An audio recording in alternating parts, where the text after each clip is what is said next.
स्वामी शैलेशानंद मौजूद हैं, मैं उनके पास चलूंगा। स्वामी जी, बात इधर की नहीं, बात उधर की भी है। अगर आई लव मोहम्मद की बात गलत है तो आई लव महादेव की बात भी गलत है।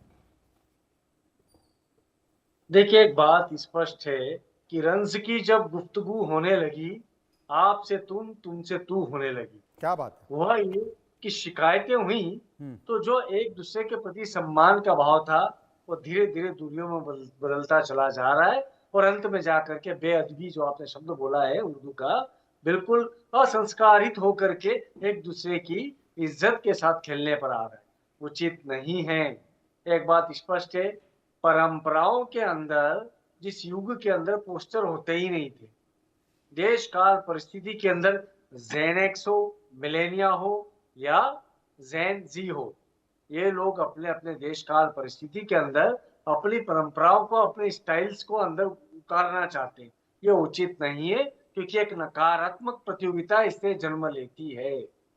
हम शुरू से कहते आए आपके चैनल के माध्यम से और अन्य स्त्रोत्रों के माध्यम से कि उग्र धर्मवाद और उग्र राष्ट्रवाद, ये दोनों ही किसी भी राष्ट्र के लिए बेहद घातक होते हैं। ईश्वर ने कभी भी ये जमीन को बांटा नहीं था। ये तो हम आपने अपनी सुविधा के लिए राष्ट्र बना लिए, हमने अपनी सुविधा के लिए राज्य बना लिए। पर एक बात स्पष्ट है, मानवता को मानवता तो रहने दीजिए ना। अब पक्का हो गया कि बरेली के जो हालात हुए, उन हालातों की पूर्व सुनियोजित साजिश थी। मैं शहाबुद्दीन जी से बेहद सहमत हूँ। उन्होंने जिस सरलता के साथ, जिस सहजता के साथ मानवता को आगे बढ़ाया, और मैं आपके चैनल के माध्यम से पहले भी कह चुका हूँ कि IRPA की जरूरत है, इंटर रिलीजियस पीस अलायंसेस की जरूरत है। हमें समझाना जरूरी है कि भाई कोई सा भी संप्रदाय है, उसके अंदर कहीं भी एक दूसरे का अपमान नहीं लिखा है, एक दूसरे के साथ में नकारात्मक प्रतियोगिता नहीं लिखी है, किंतु हम फेल हो गए।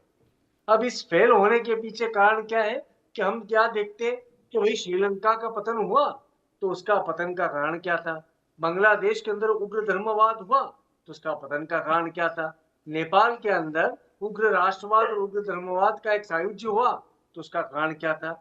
समझिएगा, एक अंतरराष्ट्रीय साजिश है जिसके तहत हमारे यहाँ के नौजवानों को भड़काने का प्रयास किया जा रहा है। इसके लिए जिम्मेदार तोकीर जैसे लोग 1000% है। इनके प्रति NDPS जैसी बड़ी कार्रवाई करनी चाहिए, पॉस्को जैसी बड़ी कार्रवाई करनी चाहिए।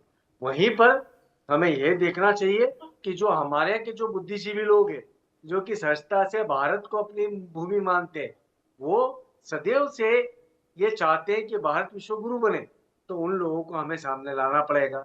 जितने मौलाना हैं, जितने महामंडलेश्वर हैं, जितने महंत हैं, उन सबसे मेरा तो आह्वान यह है, किसी भी धर्म वर्ण जाति संप्रदाय राष्ट्र का हो, किसी भी धर्म जाति वर्ण संप्रदाय राष्ट्र का हो, यदि उसके ऊपर अत्याचार होता है तो वह उसी समय पर अपनी ताकत के साथ में विरोध करे, अपने फतवे जारी करे।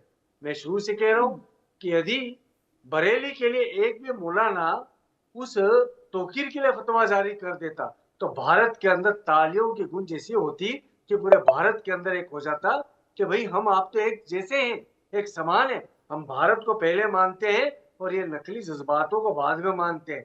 हमें धार्मिक रहना है, किंतु धर्म नहीं सिखाता है कि हम एक दूसरे को नीचा दिखाए। ये नीचा दिखाने की कवायद कौन कर रहा है, इसको फंडिंग कहाँ से हो रही है, इसको उकसावा कहाँ से आ रहा है, ये किसके साथ हाथ मिला रहा है।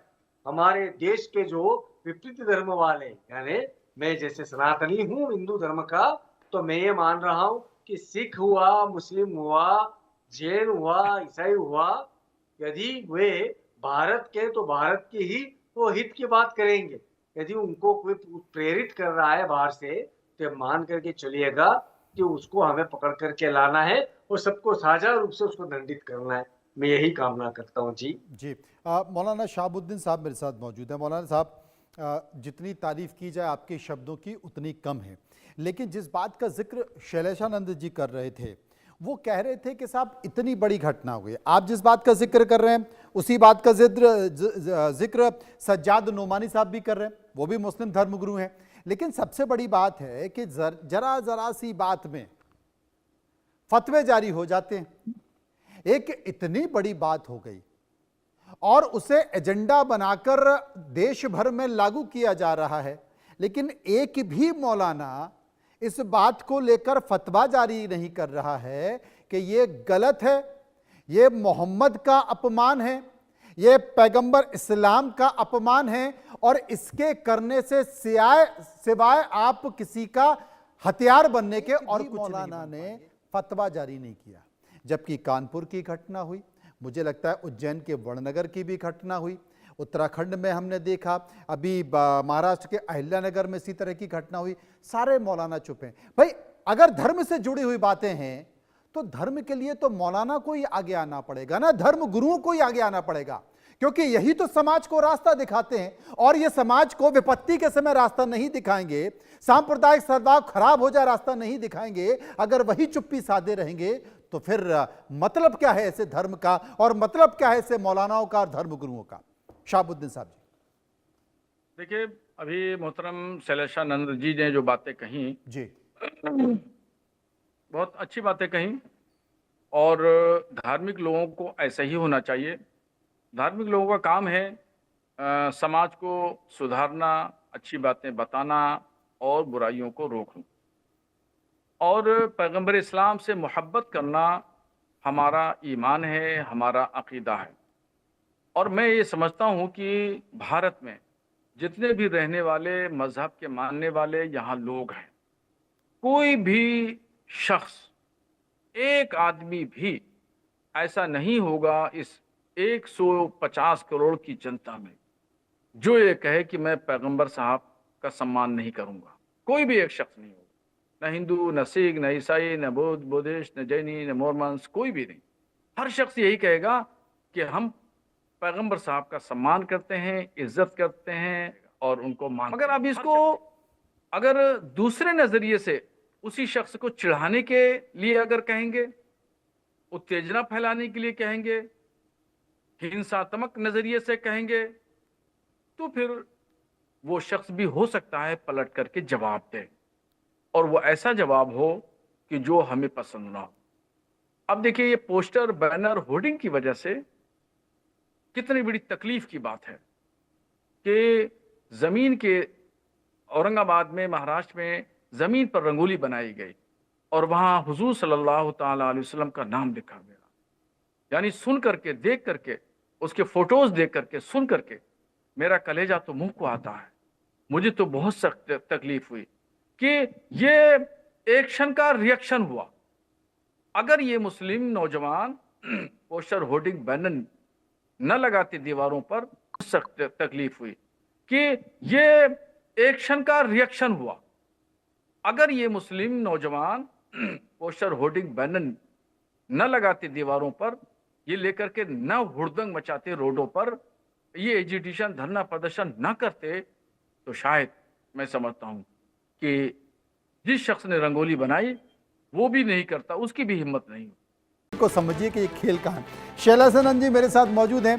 शैलेशानंद जी, क्या इस रात की सुबह नहीं है, या यूं कहें कि इस बीमारी का कोई इलाज नहीं है? क्योंकि जिसका जिक्र कर रहा है, जिन युवाओं का जिक्र कर रहे हैं, जेन जी का, अगर कोई लगाम इन पर नहीं है तो फिर भगवान ही मालिक है, खुदा ही मालिक है, कि होगा क्या? देखिए, एक स्पष्ट सी बात बताएं कि रात के बाद फिर वही रात का घेरा निकला, जुल्मों के इस शहर में सूरज भी अंधेरा निकला। ये क्या हो रहा है मनोज जी? हाँ। निरंतर रूप से हम देख रहे हैं, 70 के दशक के अंदर बगावत का दौर था। उस समय की जितनी आप बॉलीवुड की मूवीज देखेंगे उसके अंदर एक बगावत थी। 80 के दशक के अंदर मोहब्बत का दौर था। 90 के दशक के अंदर एक्शन का दौर था। अभी जो नया जो दशक चल रहा है ना, इसके अंदर निरंतर रूप से इन सब का मिला जुला खेल दिखेगा। और ये जेन जी जो है ना, इसको समझना बेहद जरूरी है। इनका एल्गोरिदम बहुत अलग है। ये एल्गोरिदम वैसा नहीं है जो हम आप बैठ करके बात कर सके जी। इनको हमें ये बताना पड़ेगा कि भाई धर्म ग्रंथ जो है वो सिर्फ और सिर्फ आपको बांधने वाले नहीं है। इन्हें धर्म जो लगता है वो बंधन लगता है, सिर्फ उसके काम की चीजें निकाल लेते हैं। यदि कोई गांजा निकाल लेता है तो वहीं पर कोई लौ के पोस्टर निकाल करके युद्ध करना निकाल लेता है। ये सिर्फ अपने लाभ के लिए इनको कहीं ना कहीं इम्प्रेस किया जा रहा है कुछ लोगों के द्वारा जो इन विषय वस्तुओं को समझते हैं और इनको उकसाया जा रहा है। ऐसा नहीं है कि इस रात की सुबह नहीं है, बड़ी सरलता से सुबह होती है और होनी है। हम चाहें ना चाहें हर रात की सुबह होती है। अब उसके लिए सबसे ज्यादा जरूरी यह है कि हम इनको ये समझाएं। यदि मेरे पास में जो इस्लामिक स्कॉलर्स आते हैं या इस्लामिक स्टूडेंट्स आते हैं तो मैं उनको बोलता हूँ ऋग्वेद पढ़े। आप रोज यदि मेरे सोशल स्टेटस के ऊपर ऋग्वेद की जो धारणाएं देखेंगे वो मुझे एक मुस्लिम व्यक्ति भेजता है जो कि स्टडी करता है। उसके अंदर कहीं भी कोई पैगंबर पीर देवता नहीं है, उसके अंदर संसार की बातें हैं। वहीं पर मेरे पास में ऐसे हिंदू लोग भी हैं जो कुरान को पढ़ते हैं, बाइबल को पढ़ते हैं, तौरात को पढ़ते हैं, इंजिल को पढ़ते हैं। तो मेरा एक सीधा सा कहना है कि यदि हम एक दूसरे के ग्रंथों को, हम एक दूसरे की जीवन शैलियों को, हम एक दूसरे की वनस्पति को, हम एक दूसरे के द्वारा उपयोग में ली जाने वाली औषधि को समझेंगे ना, कि विश्व का शांति का मार्ग सिर्फ और सिर्फ हमारे भारत से निकल सकता है। जो सरल निकल चुका है उसको अपनाना लोग नहीं चाह रहे। तो ये बात पक्की है कि इस रात की सुबह है और सदैव है। लेकिन उससे पहले तो शैलेशानंद जी रायता फैल रहा है। रात की सुबह तो नेपाल में भी हो गई, लेकिन उस सुबह होने से पहले जो रायता वहां पर फैला है, मतलब पूरा लोकतंत्र का चिथड़े उड़ गए वहां पर।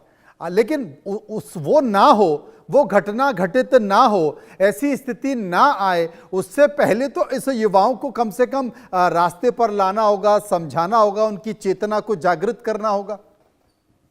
देखिए स्पष्ट है मनोज जी, मैं हिंदू तबके की एक बात कहता हूँ कि वो लोग क्या थे कि मैंने देखा कि बहुत सारी जगह गौ संवर्धन, गौ संरक्षण के ऊपर बड़े गले में पट्टे डाल करके निकल रहे थे। मैंने उनको बोला गाय हमारी माता है, सड़क पे छोड़ के आता है। सड़क पे छोड़ने वाले कौन है? क्या गाय क्रिश्चियन पाल रहे, मुस्लिम पाल रहे या कोई अन्य लोग पाल रहे? या आपकी जवाबदारी है, आप उनका संरक्षण करिए। जब उनके अंदर कर्तव्य बोध ला दिया जाएगा ना, तो ये बात मान करके चलिए उनके मन का जो नकारात्मक आक्रोश जो राजनीतिज्ञों के मन के द्वारा भरा जाता है वो निकल जाएगा। वहीं पर मुस्लिम युवाओं को एक चीज समझनी होगी कि भाई नौजो बिल्लाह मिन ज़ालिक जब कहा है कि एक ही ईश्वर है, तो उस एक ईश्वर को चाहे मैं रामायण के जरिए प्राप्त करूं, गीता के जरिए प्राप्त करूं या किसी अन्य धर्म ग्रंथ के जरिए प्राप्त करूं, मुझे नहीं लगता कि किसी मुसलमान को गौ हत्या के अंदर रुचि होगी। ये एक और सिर्फ जिसे कह सकते हैं नकारात्मक प्रतियोगिता सियासती लोगों के द्वारा डाली जाती है।